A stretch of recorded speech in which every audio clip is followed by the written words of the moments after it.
পুঁই শাকের বিচি তো আমি যেভাবে রান্না করি আমার কাছে সেভাবে ভালো লাগে। ভাজি কর, মাছ দিয়ে কর, শুটকি দিয়ে কর, আমার অনেক সব রকমের রান্না করলেই ভালো লাগে।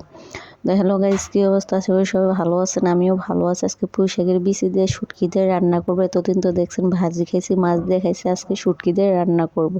শুটকি দিয়ে রান্না করলে অনেক ভালো লাগে, একটু মাখা মাখা ঝোল থাকবে, একটু ঝাল ঝাল বেশি হবে, তাহলে অনেক ভালো লাগতো। প্রথমে চুলাটা জ্বালিয়ে কড়াইটা বসে নিছি, নিয়ে পেঁয়াজগুলো ভালো করে ব্রাউন কালার করে ভেজে নিয়েছি। নিয়ে পরিমাণ মতো কাঁচামরিচ দেখেন কতগুলো বেশি করে দিয়েছি, যেহেতু একটু ঝাল ঝাল রান্না করব। এখন পরিমাণ মতো আদা রসুন বাটা দিয়ে দিয়েছি, দিয়ে এখন ভালো করে একটু কষিয়ে নেব। কষিয়ে নিয়ে শুটকি, হলুদ গুঁড়ো, মরিচ গুঁড়ো সব কিছু দিয়ে ভালো করে একটু লাড়াছাড়া দিয়ে এখন শুটকিগুলো ভালো করে ধুয়ে দিয়ে ভালো করে একটু ভেজে নিয়েছি। নিয়ে এখন আমি পুঁই শাকের বিচি দিয়ে আলুগুলো দিয়ে দিতেছি, এগুলো দিয়ে ভালো করে কষাবো। যেই পর্যন্ত কষানো না হবে, শুটকি তরকারি যত কষাবেন ততই ভালো লাগবে। যেই পর্যন্ত কষানোর মধ্যে ঝোল না উঠবো, তেল না উঠবো পর্যন্ত আমি ভালো করে কষাইতে থাকবো। দেখেন কথা বলতে গেলে কত কিছু ভুল হয়ে যায়, যেহেতু আমার মন মানসিকতা একদম ভালো নেই, খুবই টেনশনে থাকি, সবসময় অল টাইম টেনশনে থাকি, সবসময় মানে খাইতে, শুইতে, বসতে, হাঁটতে সব কিছুতে ওর কথা মনে পড়ে। মানে যেটাই করি সব সময় মানে এত টেনশন মাথার ভিতরে নিয়ে আমি কিভাবে যে বেঁচে আছি একমাত্র আল্লাহই ভালো জানে। যেহেতু আমার এরকম খারাপ একটা সময় যাইতেছে, আমার কোনো ফ্যামিলি কারোর সাপোর্ট আমি পাইতেছি না, নিজেরটা নিজেই সব কিছু একাই সামলাইতেছি।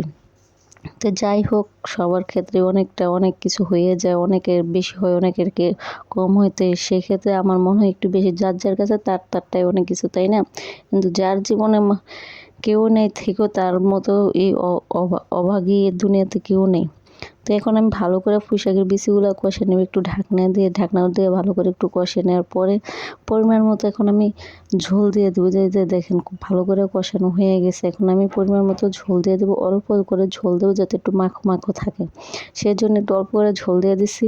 তো এরকম পুঁই শাকের বিচি কে শুটকি দিয়ে খেয়েছেন, কখনো খাননি নাকি অবশ্যই আমাকে কমেন্টস বক্সে জানাবেন। আমি একটাই কথা বলতে চাই, সবসময় কথা গুছিয়ে বলতে পারি না, এমনি তেমনি নার্ভাস ফিল করে, আরও মাথার মধ্যে অনেক টেনশন নিয়ে মানে আমি যে কীভাবে রান্না বান্না করি, একটু মাঝে মাঝে এডিট করি, সেই জন্য এগুলো দিতে পারি। যে আপনারা তো দেখতেই আছেন যে আমি রেগুলার ঠিকমতো ভিডিও দিতে পারি না, যেহেতু আমি যে রেগুলার কোনো কাজকাম ঠিকমতো করতে পারছি না, যে টেনশনে সব কিছু এলোমেলো হয়ে যায়, রান্না বান্না করি না ঠিকমতো, খাওয়া দাওয়া করি না, খাওয়া দাওয়া করলে না রান্না বান্না হয়, তাই না? আর খাওয়া দাওয়া না করলে কি রান্না বান্না হয়?